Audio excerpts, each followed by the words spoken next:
Je pense que Flick a trouvé une structure qui fonctionne pour l'effectif. Il a trouvé la formule.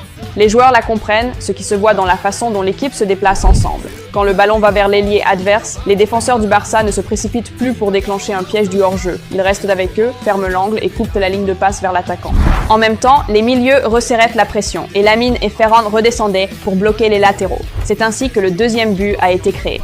Lamine et Koundé ont verrouillé leur côté. Berchiche n'avait pas d'option de passe et a donné le ballon à Fermin. De l'autre côté, Ferran a fait un excellent appel et a reçu une passe en profondeur de Lamine. Zone fermée, contre-attaque rapide, but.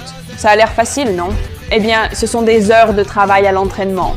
La structure défensive a porté ses fruits. L'Athletic n'a été pris au piège du hors-jeu que 2 fois en première mi-temps et n'a créé que 2 occasions. Flick avait compris que le piège du hors-jeu haut était devenu plus dangereux qu'utile et a ajusté avant que cela ne coûte plus de points à l'équipe. Le Barça a pressé plus efficacement, donc Bilbao n'a commencé à se montrer dangereux qu'à la fin de la première mi-temps. Après chaque perte de balle, l'équipe a contre-pressé. Fermin et Eric Garcia étaient très doués pour cela. Ils donnent le rythme et la direction. En fait, ils ont organisé le 3e but. Eric a intercepté le ballon, combiné avec Ferran, puis fait un 1-2 avec Fermin, claqué 3-0. Il y a eu moins de balles verticales forcées. Barcelone a joué avec patience, choisissant quand accélérer au lieu de précipiter chaque séquence. C'était intentionnel, presque comme si l'équipe invitait l'Athletic à s'écarter pour ensuite les transpercer avec un jeu rapide en une touche. Bilbao a engagé plusieurs joueurs vers l'avant et Barcelone a démantelé ce pressing étape par étape.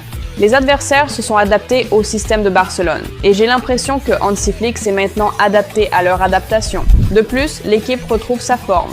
L'intensité est bien plus élevée. On le voit partout, surtout chez Lamine Yamal qui a fait un excellent match en efficacité. Ce n'est pas encore son apogée, mais il a délivré 2 passes décisives, le crochet auquel tous sont habitués, sans oublier la percée façon Messi et la passe laser sur le second but de Ferran.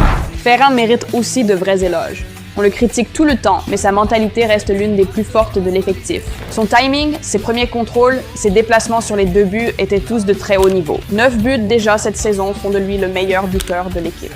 Voir le numéro 7 dans une telle forme semble important pour les mois à venir. Quelques autres observations.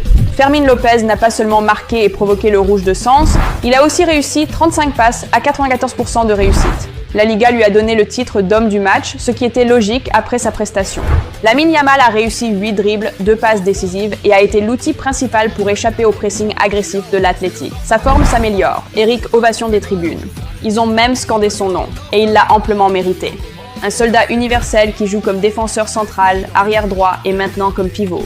Gérard Martin a joué son premier match officiel comme titulaire avec le Barça en défense centrale gauche et il a très bien joué. 97 passes à 91% de réussite, 113 ballons touchés, 5 récupérations, 4 dégagements. Si vous voulez comprendre ces chiffres